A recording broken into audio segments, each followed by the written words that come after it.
What's up, everybody? Welcome back to Enjoying the Review. I'm your host, Incomparable Zach Jones, and today I will be reviewing and recapping Severance Season 2, Episode 8, entitled Sweet Vitriol. Really quick, before I start, I want to remind everybody to please subscribe to the YouTube channel. Like, subscribe, comment, positive reviews. You can also listen in audio form on your podcast catcher of choice. And you can follow me on social media on Twitter and Blue Sky at Zach Jones Live. That's ZachJonesLive. All right, guys, let's get into it. So my hot take on this episode, and I wonder if you guys will agree, is I think this is overall the weakest episode of Severance to date. Not only this season, but season one included. I think this is the weakest episode. Now, that being said, I don't think it's bad. On a craft level, it's still well produced. It's well shot, well acted. You know, Patricial Arquette is the main character here, and she does very well. But for the most part, I don't think this episode added much in the way of intrigue or insight. We get one little revelation towards the end of the episode, and I will say, like, the very end of the episode, it starts ramping back up and, like, getting excited again. But I think this was very much a cool off episode or cool down episode after the events of the last episode. But I still found most of what happens in this episode to be a little extraneous and probably unnecessary. Yes, it gives us a little bit of more context for the Harmony Cobell character. And it's fine, but I thought this was probably one of the slowest episodes, and I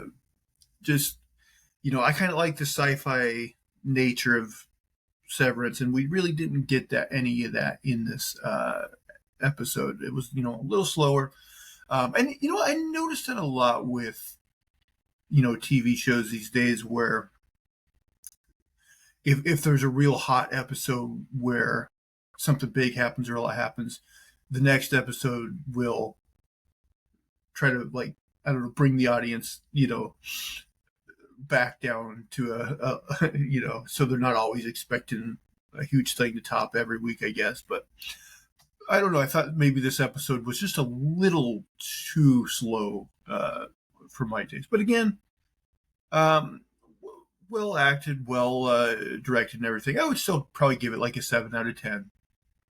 I just think in the overall scheme of things, it is the weakest episode of Severance to date. But guys, let's get into it. So this opens up with Harmony in her car. She's driving on this oceanside town named Salt's Neck.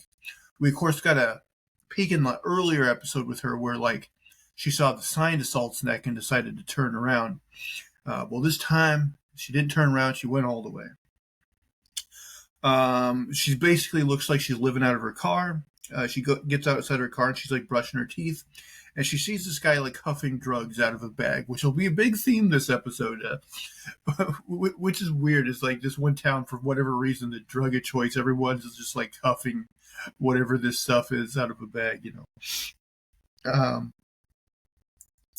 So she gets a call from Devin, but she doesn't answer it. Which, knowing her, I'm kind of surprised she didn't answer it at that point. Just because you would think it would intrigue her enough to answer. Anyway, she ends up driving to this little cafe. And we see right away, the way she talks to this waiter in there, that they have some sort of history. She remarks that the town looks older and frailer. And she tells this waiter that she needs a favor and tells him to meet her at the factory. So the man meets her at what is a very old-looking Lumen factory. It's got the Lumen logo on it. And so the favor, she asks this man to drive her to someone named Sissy. And he tells her no thanks, that he basically he's not going to do it. but she says that there's something at this sissy's house that she needs. He asks why he should help her, and she says they used to be colleagues. And he's like, that's a funny way of putting it. He's like, we were basically exploited child labor. And like, we'll find out. There's a line later on where they were working at this factory from like 8 years old or whatever, you know. Um, um, so this, you know, Severance as a whole is definitely like one of the big themes of it is like a commentary on how capitalism ends up treating workers. You know, it's definitely a big theme. And so it is interesting that in this world, like, you know, child labor is legal. Part of Severance is, you know, they've never said it's like in a certain time period or whatever. So you almost wonder, could this be like, you know, set in what they think is our future or something like that, where things just go really awry? I don't think so. I think it's meant to be kind of timeless. It almost feels like more like an 80s or something, the way the vehicles and the technology looks. It definitely has, you know, a unique look. Anyway, they kind of bicker back and forth, and she can smell the whatever they're huffing, like on his breath. And like, I don't know, like, because later on she'll mention like, oh, I haven't smelled that since, you know, I worked in the factory at 8 years old, and I don't know, like I know that there's the whole thing where Keir met his wife at an ether factory. I don't know if this is an ether factory and this is like, uh, you know, supposed to be like ether or like a derivative or something. They don't explicitly say. I don't know, but I was under the impression like if you huffed ether, it would just like knock you out. So I don't know. Um, so he finally agrees. Now she doesn't want. She thinks, rightfully so, that Lumen is probably watching the house she's going to, and so she hides in the back of this guy's truck underneath a tarp. While she's under there, she gets yet another call from Devin, but she again doesn't answer at this time. So they arrive at this house, and this old woman opens the door, and her name is Sissy. Now, I gotta say, like, because she calls her Sissy, like, I was under the impression it was her sister, because I don't think it ever explicitly says. But then I watched a little thing, you know, after the credits of the episode, and, like, one of the people mentioned that this character is her aunt. So I'm like, okay, I don't know why you couldn't just plainly say that in the episode, but okay.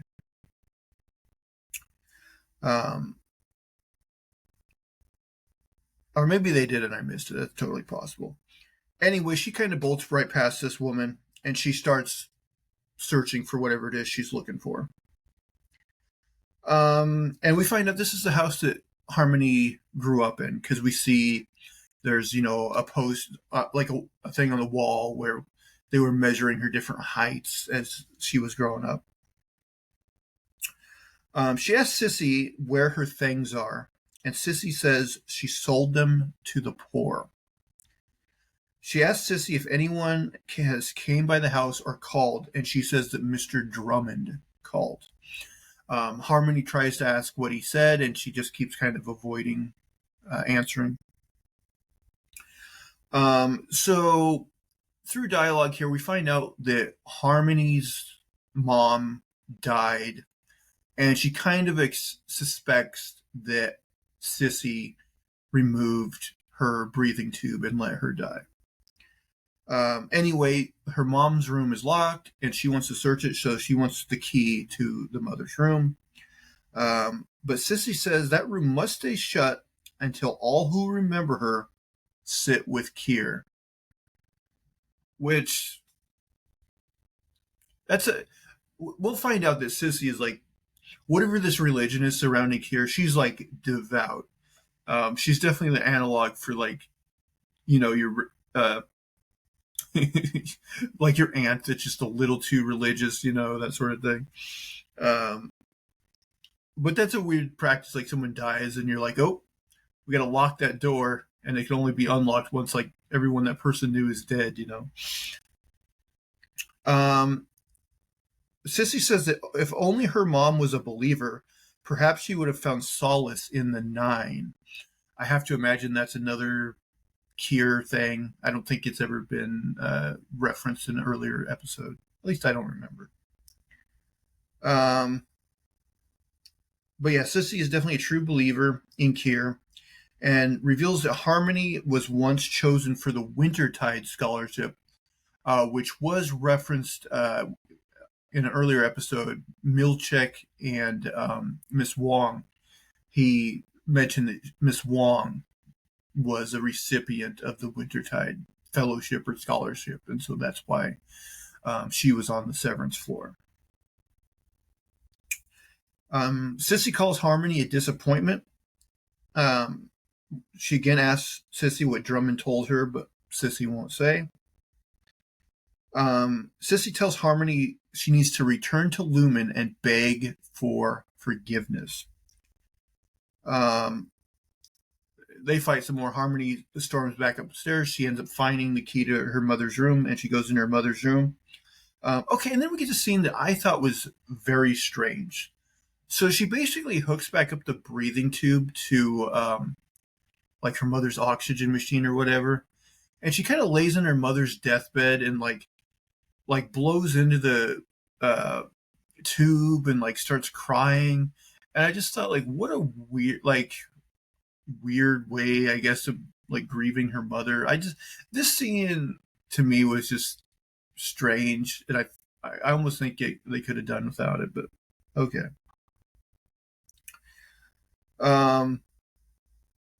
Also, I'm like, she's supposed to be like, this finding this item that's important to her, and she thinks that Lumen might be like, have eyes on the house or whatever, but she's like taking her time and like falling asleep in her mother's bed for like hours and hours. But okay. Anyway, so yeah, she falls asleep until it's like dark outside. And then the waiter who brought her is fighting with Sissy, and so he comes up and wakes her up. The waiter tells Harmony that he liked her mom and that she hated Lumen even more than he did. So he definitely, doesn't have any love lost for Lumen. The waiter and Harmony end up huffing whatever that substance is to get high. And she tells him it's shameful that he sells that to people. He's, a drug dealer. And there was a thing like when he was a waiter at the cafe, he like gave like a customer like a bottle of that stuff. I guess maybe that like first one's free or something like that. I don't know. And then they, while they're all high on whatever this is, they share a kiss. And then he tells her he doesn't think what she's looking for is here. Harmony says that Sissy would not have thrown it away. And that gives her like, a light bulb type idea. So she goes outside, and outside they have this like underground cellar that she goes into. And she finds this book called Annual Reminiscences. And it seems to be basically like a yearbook from like when she was chosen for that Wintertide fellowship. And there's like pictures of like, like Egan's and like I think her with other people there and stuff like that. And then she finds like this bust, like the head of I think it's Jamie Egan. And it appears that this was maybe an award she won while she had the fellowship. But she opens up the bust, and inside there is a notebook. And that, seems to be what she was looking for. So she goes back inside and she tells Sissy that she's leaving and tells her not to tell anyone that she was there. But Sissy basically says that she would never lie to an Egan. That's how deep she's in. Harmony tells Sissy that Lumen destroyed the town, and Sissy says that there was no town before Lumen put in the factory. Sissy tells her that everything she has she owes back to the Egans as fealty, which upsets Harmony. And so here's where we get the big revelation this episode. Harmony reveals that the notebook has blueprints for the severance process, and she invented it. She invented the whole severance process, the OTC procedure, the Glasgow block, all that stuff she created. I kind of thought that Britt was going to be revealed to be who invented the process, but no, it turns out Cobell was the one. It turns out she was told by Lumen that if she sought credit, she would be banished, because that's like another Kier thing where like Kier knowledge is for everyone or something like that, Sissy ends up trying to burn the papers, but Harmony is able to wrestle them away from her. Sissy tells Harmony that her mother removed her own breathing tube, not her. But Harmony does not believe her. So the waiter tells Harmony that somebody is coming and gives his pickup truck to her to leave in. And we can see that, it looks like there's headlights coming, down the road towards it. But my thing is like, why couldn't he just be like, oh yeah, someone's coming, like, we need to leave, and like he could go with her. Like, I don't know why he had to be like, yeah, take my truck, I think she briefly there mentions that his name is Hampton. I don't think that's very relevant, but there it is. So she drives away in the truck, and she gets yet another call from Devin, and finally, this time, she's going to take that phone call. Devin tells her that Marc has been reintegrated, and I believe she even says, like, they want to try something else. I forget her exact line, but it sounded somewhat intriguing. And then Harmony's like, "Is Marc there? Put him on the horn." And so Harmony gets Marc on the phone, and the episode ends with her saying, "Tell me everything." So I mean, that's it. That's just how we get Cobell back in the story, I suppose. But you got to imagine there's going to be some major trust issues between Marc and Cobell. So, and like, you have to wonder what Cobell's ultimate play is, because it seems like she's obsessed with getting the Cold Harbor thing completed. And that's also what Lumen wants. So it seems like they share that goal. And so, you really got to question where Harmony's loyalty lies. But, obviously she seems to have some bad blood from her childhood of being, have forced to do child labor, as well as, the fact that she invented the severance process and doesn't get the credit for it. So yeah, it's going to be, interesting to see her back in the fold with Marc and Devin and all that. See how that shakes out. But yeah, like I said, overall kind of a slow episode, I guess, to get us back down after all the big events and reveals of last episode. So yeah, probably my overall least favorite episode of Severance, but still solid acting, solid directing, and that last minute or two got me amped for the next episode. But guys, I'm curious what you think. Do you agree with me? Was this the weakest episode, or you're like, no, you're stupid, it was really good? I don't know. Anyway, comment down below and let me know what you think. Guys, I think that'll do it for this episode. So yeah, please subscribe to the channel, comment, like, positive reviews. And like I said, you can listen in audio form on your, at least all major podcast services. And if it's not on yours, let me know, and I'll see if I can get it added. Also, you can follow me on social media on Twitter and Blue Sky at Zach Jones Live, ZACHJONESLIVE. But guys, until next time, I hope you're enjoying the review. Bye, guys.